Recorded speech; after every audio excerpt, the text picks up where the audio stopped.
Continuing on that subject of anti-racist education, you and I know that one of the most important tools when it comes to teaching anti-racism is a really effective story.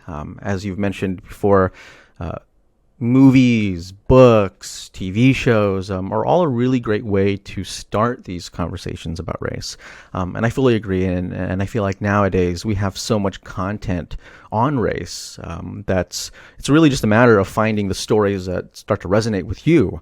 So my next question is, what anti-racist movies or books or shows were influential throughout your own life? And in contrast, what types of media have been influential for your kids? Yeah, interesting.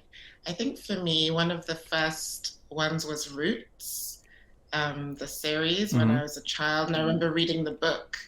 And, I was reading the book. I was at an all-white boarding school, and I'm there reading this book.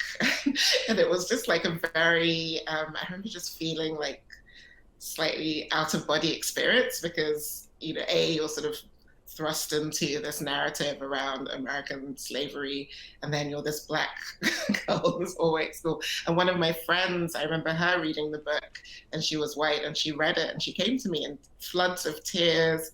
I had no idea this history, etc., etc.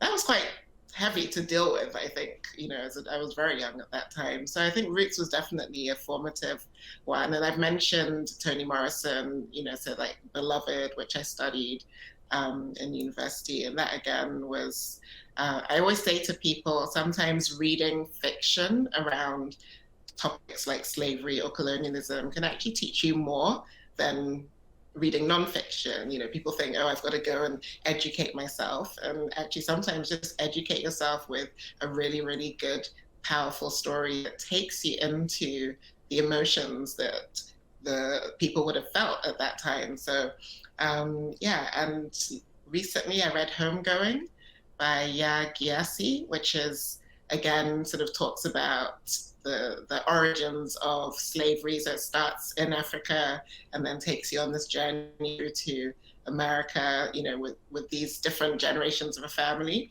Absolutely brilliant book. And again, something should be studied in schools, alongside the actual history, study it alongside the fictional history.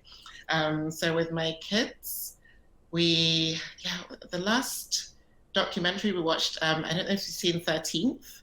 Yeah. Mm-hmm. Yes. So 13th, which was really powerful. And again, we started watching that because we were watching an episode of Blackish, and they mentioned, I can't remember what they mentioned, and then we said, oh, we've got to watch 13th because it was talking about, the prison industrial complex. And we thought, oh, okay, let's watch this. And we watched it with my eldest. Really, really powerful stories. So, like you said, there's so many stories out there. You just got to keep looking and don't always seek out the obvious things.